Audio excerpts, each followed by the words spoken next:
The Vandal Squad just behind me, they have not agreed to cooperate with the video, but we're going to keep the questions inside in the event. But as you can see, they're staking out, looking for graffiti culprits.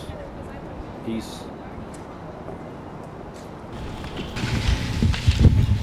All right, fair enough. All right, so I want to talk, this one goes to Joseph Rivera. Basically, it's about the photos in the book. Are these, the photos that are in the book, property of the NYPD? Are they personally taken by the Vandal Squad? In regards to the photos displayed in the book, many of the photos were donated to this project by, extremely generous individuals, okay? I have taken many photos of graffiti through my personal camera throughout the years. None of these photos belong to the NYPD, or the Vandal Squad for that matter. They belong to you. They belong to me, or, like I said, people that donated them. I mean, if Joe says that the property of him, they must be the property of Joseph Rivera. I mean, I think it's suspicious when you see books like these come out, and it's not just to pick on Joe's book or any of these graffiti books that come out that are from the point of view of someone that's not the writer. A lot of times their source material is suspect, their photos are not there, they're borrowed, they're acquired by, who knows what means. I know in Joe's book in particular, there are photos in there that do not belong to Joe, that were not taken by Joe Rivera, that were not taken by Stephen Mona, even though they were credited as belonging to Stephen Mona. Some of them were taken by the guy there, some of them were taken by me.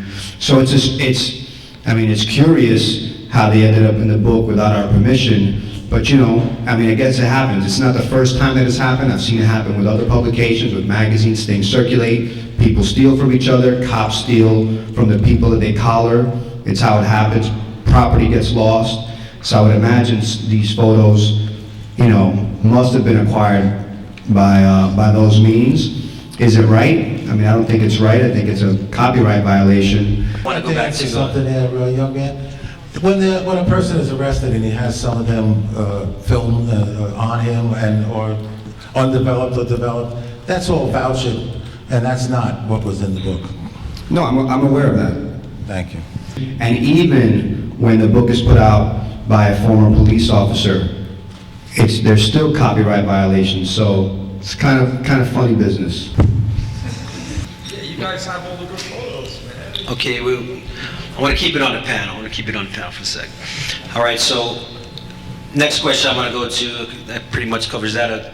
The NYPD practices and the courtroom sentences that are being implemented to stop graffiti, are these fair? Like in the case of Alan Kett, he was processed in every borough of the city, and was this indeed necessary, or was this just to set an example of him?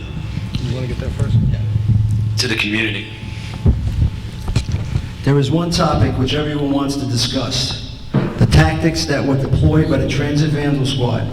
We all must understand, by discussing tactics, whether being implemented or not, can in fact place active officers in great risk of being harmed. This being said, I will not answer any questions pertaining to tactics. Okay? In the case of Mr. Kett, I cannot comment on his case. I was long retired, and I have no idea what case he is referring to. And Julie? I read the question. I don't know Ken, I don't know what. But if he was processed in every borough, you know that if you get arrested in Brooklyn, you get processed in Brooklyn. If you get arrested in Bronx, you get processed. It's a county. New York City is comprised of 5 counties, and whatever county you get arrested in, that's the county you're going to be tried in. And as far as the laws, we don't make the laws, we just enforce them. And when they have the laws against criminal mischief or destroying other people's property, it's called criminal mischief, we just enforce them. And we use tactics that are very, very common and easy. In fact, we're just smarter than them, and we arrested them. Got one thing to say about the Vandal Squad? Hell yeah. What? Did it bag you? Nah, they never bagged me, word up, because I was too swift for them. Word up, it never happened and stuff like that, you know what I'm saying? I was too swift. I was like a ninja going in and going out. It would never So, I mean, happen. do you think the tactics that you're using are fair? Well, I think something that you really need to understand is, and we get caught up in this all the time when we get interviewed by, Alan says the media is on our side, but I found that they tend not to be on our side a lot. But what happens is the media will do a story on graffiti. And when the media does a story on graffiti, they will show, NYPD crackdown on graffiti in this area, blah, blah, blah. See tonight's news, 11 o'clock.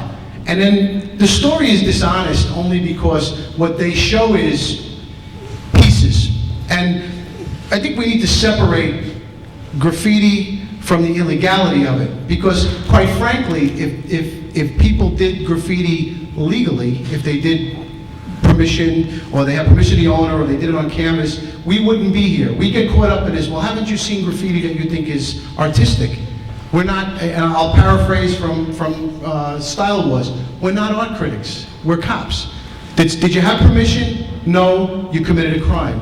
In the case of Alan, again, he had multiple cases, and again, this all happened certainly after I retired, but probably started before I did. But you might say you got more attention than maybe somebody else, but, and I'll just say this, when you started to write, when you write Ket, and you write Ket all over the place, and he writes Coke too all over the place, we don't differentiate between the two of you. When you start making it personal, and this is our job, it's not personal, we have a job to do, we get paid to do it. When you make it personal, when you start going out writing graffiti that says, and excuse me ladies, Mona sucks cock, or Rivera has AIDS, Alan, it's like poking the junkyard dog with a stick. You're gonna get bit. Yeah, I know. And you got bit. And just, you have to live with it. You poked the junkyard dog, and that's what happened there. You got more attention than somebody else because you made it personal. I have no personal problems with anybody here. I can talk to anybody about this. I find it fascinating to interact with a graffiti writer and talk to them about their mindset. I enjoyed it when we arrested somebody that I could sit and talk to them. And the guys will tell you that we did arrest. As my experience in the unit went on and I got more experience in the graffiti movement, I enjoyed the give and take. I enjoyed getting into the mindset. But you can't poke the junkyard dog and not expect something to happen. Ket, do you feel that you were... In reading Joe's book and experiencing, the whole circus that the cops had for me and parading me through the boroughs and all that nonsense, it is a common tactic. Joe won't speak about the tactics, but he spoke about it in his book. They did it to many other people before me. They will continue to do this after me. I think my case got attention because, as Steve was saying, I was an irritation, to them for many, many, many years. And even, when I stopped being an irritant, I had already done the damage. And it is a tactic that's ongoing.